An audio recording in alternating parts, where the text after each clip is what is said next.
In this video, I will cover quadratics and how to solve them 4 different ways. So, a quadratic equation is in the form of this. Essentially what this means is the highest degree term is a squared term, and then you go to a linear term, and then to a constant term.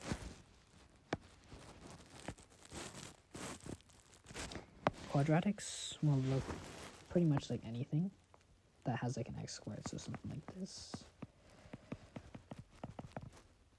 And yeah, they're used a lot in different places. And so I'm going to go over 4 ways that you can solve them. One of the most important things about quadratics is the fact that they, like most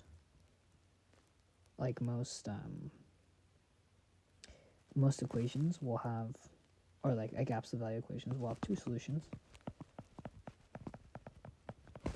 Sometimes they'll have 1 solution, and sometimes they will have no real solutions. And we won't get into this, but I'll give you hints. Later on, we will deal with imaginary solutions.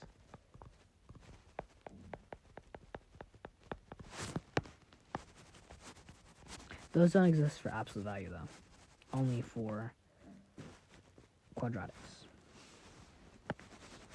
So the first way to solve a quadratic that I think is very helpful is factoring. So let's take, for example, to factor a quadratic like this, you take the factors that multiply to 6, so like 1 times 6, 2 times 3, and then, but those numbers also have to add up to this middle term, -5. So no positive numbers will add up to -5, so what about negative numbers? So what about -2, -3? Those add up to -5, so let's use those. So what we end up doing is we write it like this.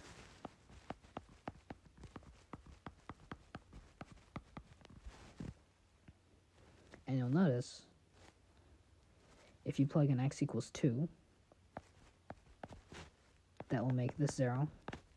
0 times this is just 0, so that's a solution. And the same things happen if you plug in 3. So the 2 solutions are x equals 2 and x equals 3.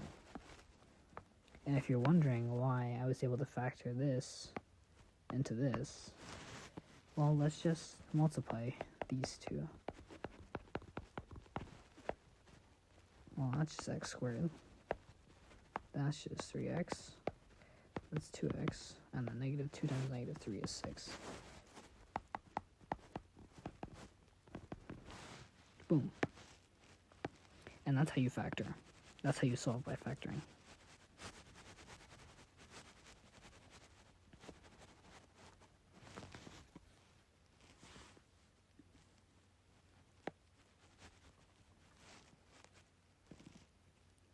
Now, not all quadratics are factorable, so if you can't find a number that multiplies to this and adds up to this, then you'll have to use one of the other methods that I'm going to present.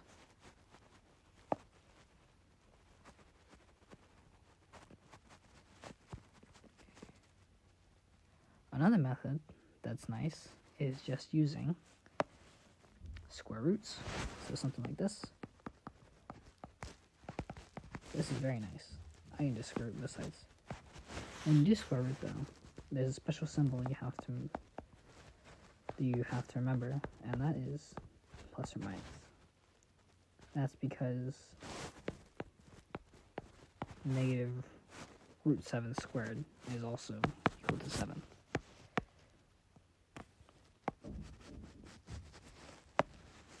So the 2 solutions are just this.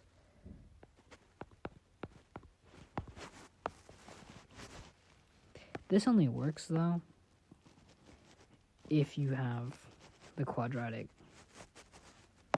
like this. like when you have the linear term squared and there's a number over here. This is very conditional, and oftentimes quadratics aren't that nice, but if they are, just pull that out.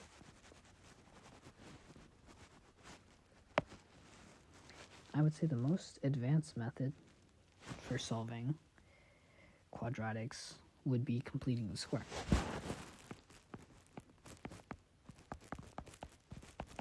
And in this, we kind of brute force a perfect square trinomial. And I'll show you what I mean in a second. So I'm going to add 5 over. And we're going to do something interesting. So to complete the square, we're going to take this middle term. We're going to divide by 2. We're going to divide it by 2, negative 2. So negative 4 divided by 2 is negative 2. That's where I got the negative 2 from. And we're going to square it. That's equal to 4, right? So we're going to add this number to both sides of the equation.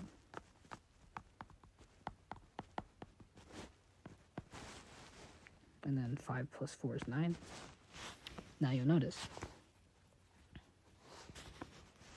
Let's try and factor this thing.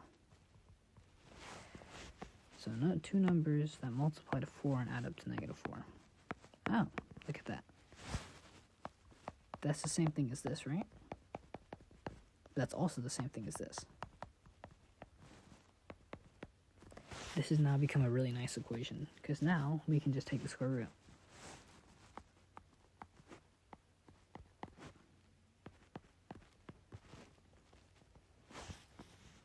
And we can actually get a very nice solution of this. We have x equals 5. Actually, let me just show the steps.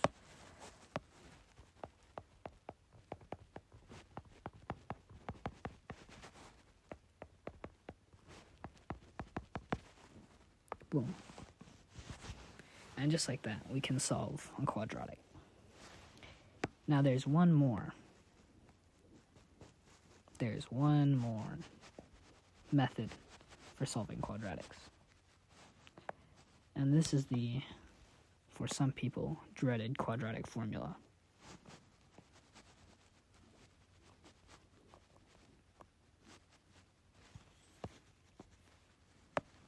Now, the quadratic formula is this.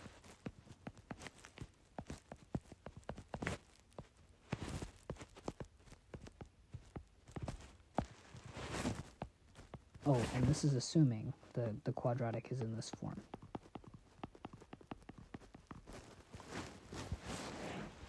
And I'm going to show you where this comes from. I'm going to show you where this comes from. So, in order to get to the quadratic equation, I'm going to complete the square on this thing. To complete the square, you actually have to divide by the leading term, so you have to divide by a. So I'm going to do that. That becomes x squared plus b over ax plus c over a is equal to 0. I'm going to move the c over a over.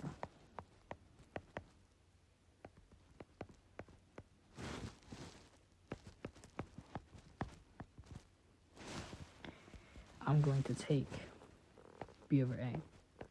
I'm going to divide it by 2, and I'm going to square it.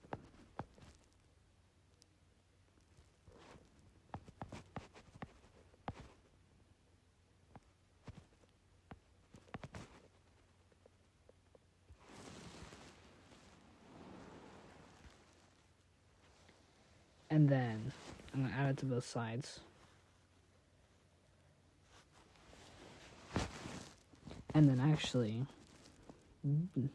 this left side will just become a perfect square trinomial. That is this.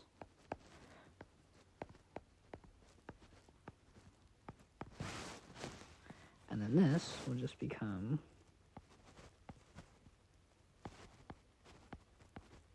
oops.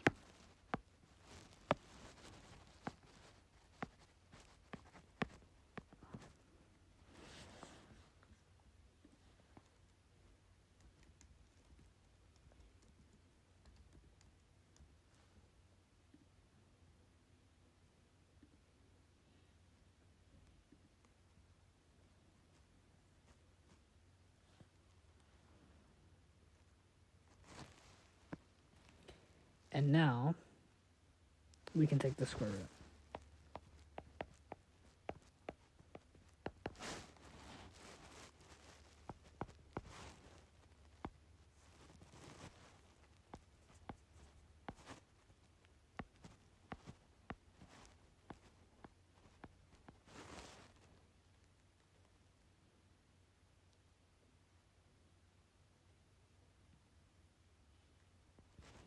And I'm actually going to combine the denominators on the inside.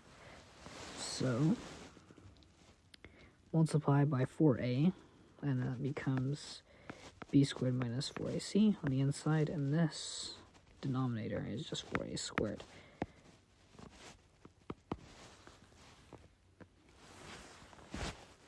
And then you can actually take this out of the square roots. So this just becomes x plus b over 2a is equal to plus or minus the square root of b squared minus 4ac over 2a. And now there's just one more thing, and we're done. You subtract that over, and then you get negative b plus or minus square roots of b squared minus 4ac all over 2a. And that's the quadratic. That's what the quadratic formula comes from. If you didn't follow that, that's completely fine. No one cares. But that's just the logic behind the quadratic formula. And honestly, if my math was really confusing, yeah, that makes sense because I am a very fast thinker and my brain moves way faster than my hands. So my math is all over the place. So, sorry, that didn't make any sense.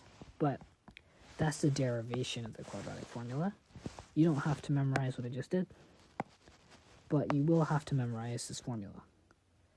And I'll show you how to use it. So, say we have something like this, and we want to solve for x. Well, we just apply this. We know this is a, we know this is b, and we know this is c. So we just plug everything in. Negative b is negative 2. Plus or minus square root of b squared, that's 4, minus 4 times a times c, all over 2 times a. And x is equal to this. Now, you just gotta simplify all this.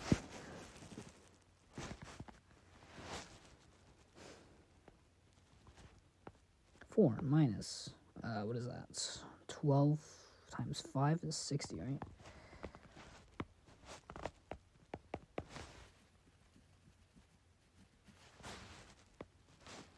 And you'll notice something, actually.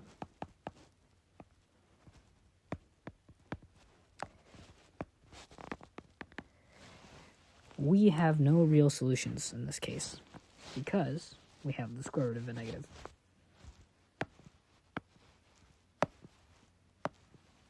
So, there is no solution to this quadratic. Or no real solution to this quadratic, I should say. And a quick way to tell that is just to see if b squared minus 4ac is greater than 0. We call this the discriminant. But a quick way to tell if there's real solutions if this is true. If this is not true, though, then there's no real solutions. And the reason for this is because if b squared minus 4ac is less than 0, then you have a negative inside of a square root.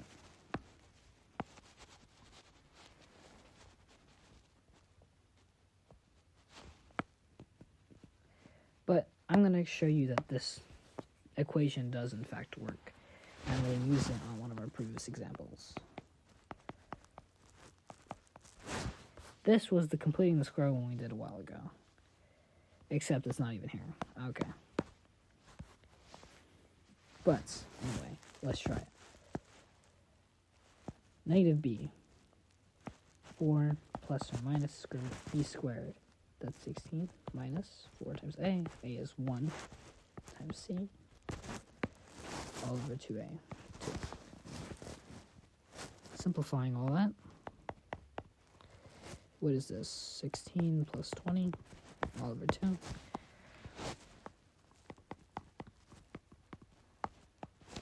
Now this simplifies nicely. 4 plus square root of 36 is 6 over 2, x is equal to 5, because this is just 10 over 2, which is 5. 4 minus 6 over 2, that becomes x equals negative 1. And that's it. The quadratic formula gave us the same solution as completing the square, and that makes sense because the quadratic formula is just completing the square with all variables, and then you just get a formula, which is nice. So yeah, that is the 4 ways to solve quadratics.